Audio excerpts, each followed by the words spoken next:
Hi, Josh Wojciechowski here, Culinary Guide for Men. Today we're going to make homemade creamy macaroni and cheese with sautéed red pepper and onions and some crisp slab bacon. Now, the first step to making this is you need to get your mise en place together, and that consists of 2 red peppers that have been small diced, 1 yellow onion that's been small diced, about a half a pound to 3/4 pound of thick cut bacon that's been cut into strips, about 3/4 pound of grated Swiss cheese, use a good brand like Jarlsberg, and then another 3/4 pound of grated Sharp Cheddar, 2 boxes of large shells, and a half a gallon of whole milk, about 2 cups of all-purpose flour, and 2 sticks of butter, and of course salt and pepper. Now, the first step to making this particular dish is to cook off the bacon, and then in the remaining bacon grease we're going to then cook off the red peppers and the onions. Let's go to the stove. Okay, so we have our bacon in a medium-sized saute pan on the stove, and we have the heat on medium-high. Now, we're going to basically cook this bacon down. It's called rendering, which means you're going to basically melt the fat. So we're rendering the bacon down. We're going to melt all the fat. We're going to get the bacon crisp. Once the bacon is fully rendered, we're going to remove the bacon and we're going to drain off the grease on a paper towel on a plate, and then we're going to add the onions and the peppers and cook them until they're soft. Hi, Josh Wojciechowski here, Culinary Guide for Men. So we've been rendering our bacon down, which means to basically melt. Render means to melt. So we've been melting the fat of the bacon, getting it nice and crisp. And now what we want to do is we have it to the state we want it, and we're now going to drain these crisp bacon pieces onto paper towels. And we're going to do this.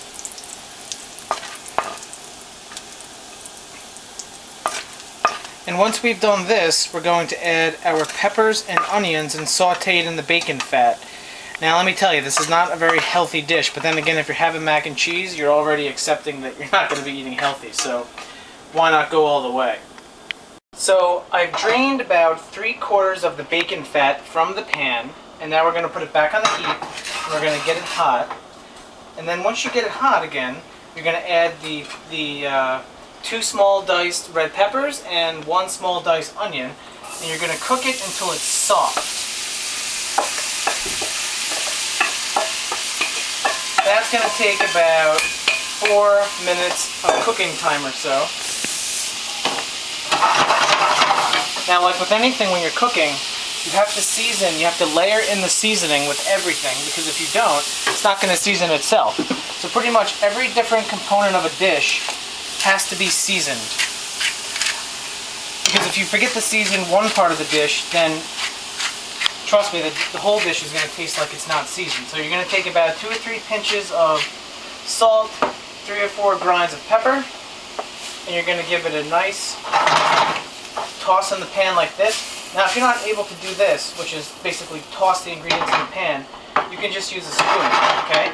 So all told, we're going to cook this for another 4 minutes, and then we're going to fold it into our bacon mixture. Now, one thing that you want to be doing is you want to actually bring a big pot of water to boil to cook the pasta, because when you're cooking, cooking is all about timing, so you want to actually be having multiple things going at once. So in the back of the stove here, I have a 4-gallon pot of boiling water, and I'm going to be cooking the pasta soon. Okay, so now we're going to make our cheese sauce, which is known as a mornay sauce. The base to a cheese sauce is whole milk and a roux. And so what we have going here is on the back stove, we have a half a gallon of whole milk. You always want liquids to be hot before you go and thicken them. And then in the front here, we have a saute pan, and we're going to make our roux, which is basically a equal part concoction of butter and flour. And we're going to make that, and I'm taking 2 sticks of butter, or about a half a pound.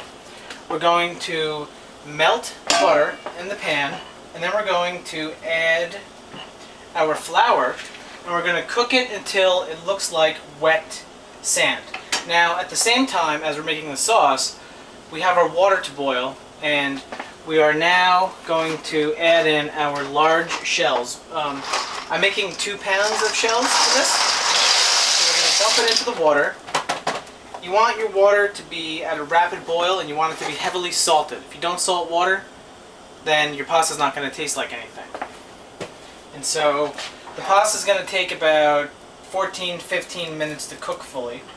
And so while we're waiting for the butter to cook, the milk is heating up in the back there. Okay, so I've added about 1.5 cups of flour to the 2 sticks of butter, and it's going to basically look like really thick, kind of pasty, like wet sand on the beach. Probably the best description that they often say in culinary school is wet sand on the beach. And so this is what this looks like. This is called a blonde roux, and a blonde roux is used to thicken like what's called like a bechamel sauce, which is actually what we're making, which is the base of the mornay. And so we're just going to cook this out a little bit longer, maybe like a total of like 2 minutes longer once you get this to this sort of wet sand state here. So alright, so we're going to let this cook, and then we're going to add it to the milk.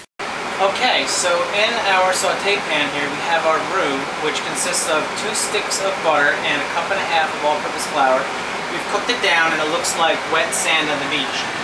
In this pan we have milk that's been simmering, about 1/2 gallon, and we're going to add half of our roux. Now, one of the things about thickening things with roux is you want to put in half as much as you think you'll need, because once you put it in, you can never take it back. Because, you know, in terms of making a cheese sauce, you don't want it to be too thick. You want it to basically be, you know, like a macaroni and cheese sauce consistency, which I'm sure you've all seen. So we've added about half of our roux, and we're going to whisk it into the milk. Now, in order for the roux to do its trick, you have to bring the milk and roux mixture to a boil, and then it will fully thicken. So that's going to take about, you know, let's say another 5 minutes, depending on how powerful your stove is. You also want to add a little bit of salt at this time, so about 2 good maybe 3 good heaping pinches of salt. We're going to add a little bit of fresh cracked pepper. Now, if you have white pepper, you would want to use white pepper, but in the case of mac and cheese, we don't really care because it's going to be colored the same color as the cheese. So now we're going to bring this up to a boil, and then we're going to reduce it down to a simmer and cook it out for about 10 minutes. Okay, so we have our bechamel here. It's cooking, it's boiling on the stove, it's nice and thick. And now we're going to add our cheese to the mixture. Stay recording, stop. Okay, so our bechamel sauce, it's boiling, and it's nice and thick now. And we're now going to add our cheddar cheese. This is about a 3/4 pound of cheddar cheese. We're going to add it to the sauce. We're also going to turn the heat off of the sauce because we don't actually want to scorch the cheese. And then we're going to add another 3/4 pound of freshly grated Swiss cheese. And we're going to stir this into this. This has to completely melt into the sauce. Now, the milk sauce is actually hot enough to melt this, so that's why we turned the heat off the stove. And we're just going to sort of let this all melt into this. And we're almost there. We just want to keep stirring until it's nice and creamy and all of the cheese is melted like this. Now, okay, we're just about there. Before we're finished, we want to just taste it to make sure that it's seasoned properly. Now, you probably got to go back and add a little bit of extra salt and pepper. So I'm going to add like 4 or 5 grinds of pepper and another couple of really heavy pinches of salt. We're going to give this a stir. Again.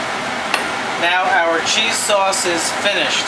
Okay, so our large shells are cooked. Our cheese sauce is done. We have all of our ingredients here. And now we're going to assemble our creamy mac and cheese.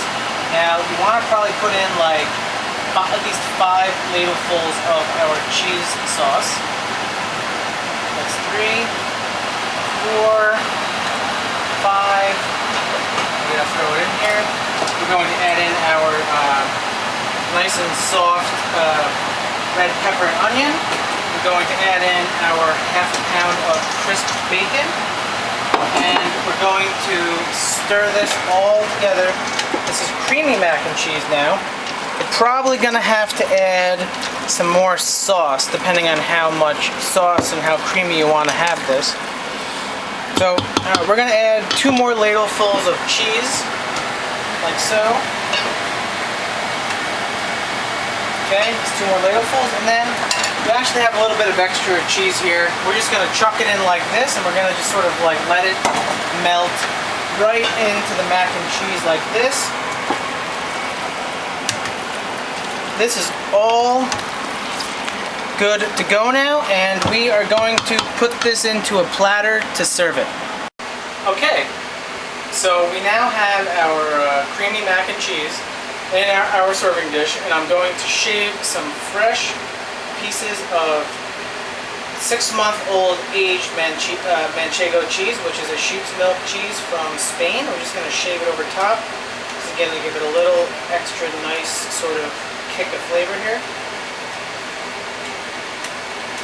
in terms of presentation. So there we go. This is ready to be served. Thank you for cooking with the Culinary Guide for Men.